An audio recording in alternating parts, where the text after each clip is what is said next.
SSC শিক্ষার্থীরা তোমরা হচ্ছে কিভাবে তোমাদের ওএমআর শিট পূরণ করবে সিকিউ এবং এমসিকিউর জন্য। ভিডিওটা সম্পূর্ণ দেখো। দেখো তোমাদের হচ্ছে সিকিউ যে শিটটা থাকে, ওএমআর শিটটা, সেটা হচ্ছে প্রথমে এখানে এসএসসির উপর তোমরা টিক দিবে এবং এখানে এসএসসি কত সালে দিচ্ছ সেটা লিখবে। তারপর হচ্ছে পরীক্ষা, এখানে পরীক্ষার নামটা, এসএসসির এখানে তোমাদের বৃত্তটা ফরওয়ার্ড করতে হবে। তারপর হচ্ছে এখানে রোল নাম্বারটা তোমার অ্যাডমিট কার্ড অনুযায়ী সুন্দরভাবে দিবে এবং রোল নাম্বার যেটা আছে তার নিচের যে বক্স রয়েছে সেখানে বৃত্ত ভরাট করবে নাম্বার অনুযায়ী। যেমনটা এখানে 2 রয়েছে, আমরা এখানে 2 দিয়েছি, তারপর 0 রয়েছে, 0 দিয়েছি। অবশ্যই বৃত্তটা ফুলফিল ভরাট করতে হবে। আর কলম ছাড়া পেন্সিল দিয়ে ভরাট করা যাবে না কোনোভাবে, অবশ্যই কলম দিয়ে হচ্ছে তোমরা বৃত্তগুলো ভরাট করবে। এরপর তোমাদের রেজিস্ট্রেশন নম্বর দিতে হবে। রেজিস্ট্রেশন নম্বর একইভাবে দেওয়ার পর নিচের বক্সগুলোতে হচ্ছে বৃত্তগুলো ভরাট করবে। তারপর রয়েছে বিষয় কোড। তোমাদের যে বিষয় কোড, যে সাবজেক্টের পরীক্ষা সেই সাবজেক্টের বিষয় কোডটা এখানে লিখে সেটা একইভাবে বৃত্তগুলো ভরাট করবে এবং বিষয় কোডটা তোমাদের প্রশ্নে এবং অ্যাডমিট কার্ডে দুটাতেই পেয়ে যাবে। তারপর রয়েছে কি অতিরিক্ত উত্তরপত্রের সংখ্যা। যদি অতিরিক্ত উত্তরপত্র লুজ নিয়ে থাকো সেক্ষেত্রে হচ্ছে তোমরা এখানে লিখতে পারো।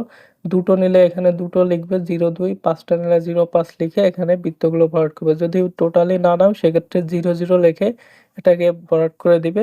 এটা হচ্ছে পরীক্ষার শেষে পূরণ করবে। কয়টা লুজ তোমরা নিয়েছো সেটার উপর নির্ভর করেই হচ্ছে এখানে লিখতে হবে।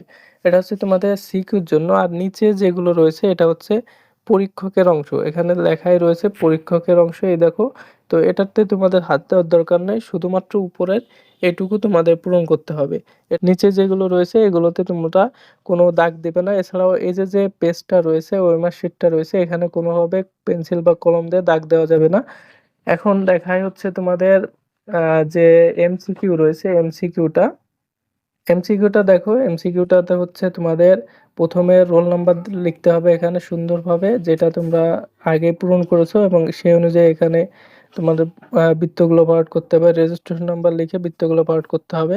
বিষয় কোড লিখে এখানে বৃত্তগুলো ভরাট করতে হবে।